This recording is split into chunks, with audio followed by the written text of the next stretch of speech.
Hi friends, இன்றைக்கி வந்து சங்கடகர சதுர்த்தி. நான் வந்து தாமரை விதை பாயசம் சேர்ப்பேன். வாங்க எப்படி செய்யலான்னு பார்க்கலாம். இதுக்கு ஒரு 100 கிராம்ஸ் வந்து தாமரை விதை எடுத்துக்கோங்க. அதுக்கப்புறம் வந்து சுகரு, அப்புறம் முந்திரி, திராட்சை, ஏலக்காய், மில்க்கு. வானலியில் ஒரு 2 ஸ்பூன் அளவுக்கு கீ சேர்த்துக்கோங்க. முந்திரி திராட்சை வறுத்து எடுத்துக்கலாம்.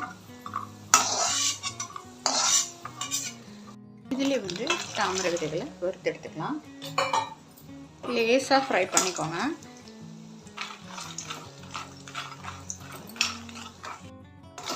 ஓரளவு வறுத்தாச்சு. மில்கை காய்ச்சி எடுத்துக்கலாம். இது கிரைண்ட் பண்ணிப்போம். பாதி வந்து வறுத்து வச்ச தாமரை விதைகள், அதுக்கப்புறம் வந்து ஒரு 4 முந்திரி, அதுக்கப்புறம் 2 ஏலக்காய். இதை வந்து பொடிச்சு எடுத்துக்கலாம். காய்ச்சின பால் 1/2 லிட்டர் வந்து இதில் சேர்த்துக்கலாம். நான் வந்து லோட்டஸ் சீட்ஸ் எடுத்தேன், 1 கப் எடுத்தேன். இப்போது இதே கப்பில் வந்து நாம் வந்து 1/2 கப் வந்து சுகர் சேர்த்துக்கிறோம்.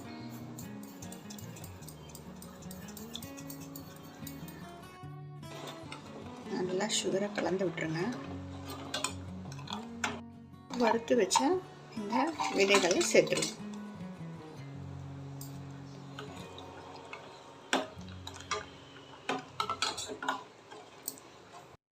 நம்ம பொடிச்சு வச்ச இந்த சீட்ஸ் வந்து சேர்த்துக்கலாம்.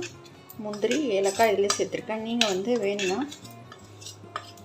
பாதாம் கூட நம்ம வந்து பொடிச்சு சேர்த்துக்கலாம். பாதாம் பருப்பு நல்லா கலந்து விட்டுருவோம்.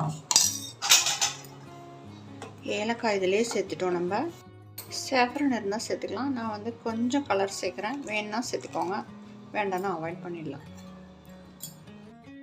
கொஞ்சமாக பச்சை கற்பூரம் சேர்த்துக்கோங்க, வேணும்னா சேர்த்துக்கோங்க. அவ்வளோதான் ஃப்ரெண்ட்ஸ், சூப்பராக அருமையாக ரெடி ஆகிடுச்சு. இந்த மாதிரி நீங்களும் ட்ரை பண்ணி பாருங்கள்.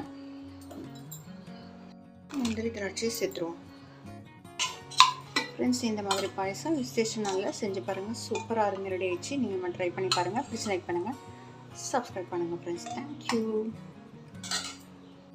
ஃப்ரெண்ட்ஸ். சூப்பராக அருமையாக ரெடி ஆகிடுச்சு பாருங்கள். விசேஷ நாளில் இந்த மாதிரி பாயசம் செஞ்சு பாருங்கள். ப்ளீஸ் லைக் பண்ணுங்கள், சப்ஸ்கிரைப் பண்ணுங்கள் ஃப்ரெண்ட்ஸ். Thank you friends. சூப்பராக அருமையாக பாயசம் ரெடி ஆகிடுச்சு பாருங்கள். விசேஷ நாளில் இந்த மாதிரி செஞ்சு பாருங்கள். ப்ளீஸ் லைக் பண்ணுங்கள், சப்ஸ்கிரைப் பண்ணுங்கள் ஃப்ரெண்ட்ஸ். தேங்க்யூ.